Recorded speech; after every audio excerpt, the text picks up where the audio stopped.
வடகிழக்கு பருவமழை தீவிரமடைந்துள்ள நிலையில் முன்னெச்சரிக்கை பணிகள் குறித்து அதிகாரிகளோடு முதலமைச்சர் மு.க.ஸ்டாலின் ஆலோசனை நடத்தி வருகிறார். மழையால் ஏற்பட்ட பாதிப்புகள் குறித்தும் முன்னெச்சரிக்கை நடவடிக்கைகள் குறித்தும் முதலமைச்சர் அதிகாரிகளோடு முக்கிய பேச்சுவார்த்தையில் ஈடுபட்டிருக்கிறார். விவரங்களோடு இணைகிறார் நமது செய்தியாளர் கண்ணன்.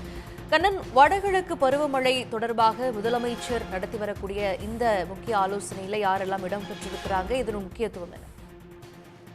நிச்சயமாக தமிழகத்தை பொறுத்தவரை வடகிழக்கு பருவமழையானது தீவிரமாக உள்ளது.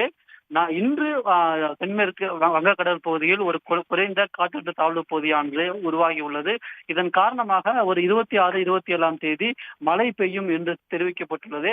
இந்நிலையில் வடகிழக்கு பருவமழை முன்னெச்சரிக்கை பணிகள் குறித்து முதலமைச்சர் மு.க.ஸ்டாலின் ஒரு ஆலோசனை மேற்கொண்டு வருகிறார். குறிப்பாக கூற வேண்டுமென்றால் அந்த ஆலோசனை கூட்டத்தில் பல்வேறு மாவட்டங்களில் பெய்து வரும் மழை நிலவரம் மற்றும் மழையால் ஏற்பட்ட பாதிப்புகள், வரும் நாட்களில் மழையை எதிர்கொள்ள எடுக்க வேண்டிய பணிகள் குறித்து முதலமைச்சர் மு.க.ஸ்டாலின் ஆலோசனை மேற்கொண்டு வருகிறார். இந்த ஆலோசனை கூட்டத்தில் தலைமைச் செயலாளர் மற்றும் துறை சார்ந்த பல்வேறு அதிகாரிகள் கலந்து கொண்டுள்ளனர். இந்த ஆலோசனை கூட்டத்தை பொறுத்தவரை முதலமைச்சர் மு.க.ஸ்டாலின் ஏற்கனவே மழையை எதிர்கொள்வதற்காக தமிழ்நாடு அரசு வழங்கியுள்ள அறிவுறுத்தல்களை முறையாக பின்பற்ற வேண்டும் என்றும், தற்போது வரை மழை பெய்த மாவட்டங்கள் என்னென்ன பாதிப்புகள் ஏற்பட்டுள்ளது, அவற்றை சீரமைக்க என்னென்ன நடவடிக்கை எடுக்கப்பட்டுள்ளது, வரும் நாட்களில் மழை பெய்தால் அவற்றை தற்காத்துக் கொள்ளவும் முன்னெச்சரிக்கை நடவடிக்கைகளும் என்னென்ன எடுக்க வேண்டும் என்று அதிகாரிகளிடம் முதலமைச்சர் மு.க.ஸ்டாலின் கேட்டறிந்தார்.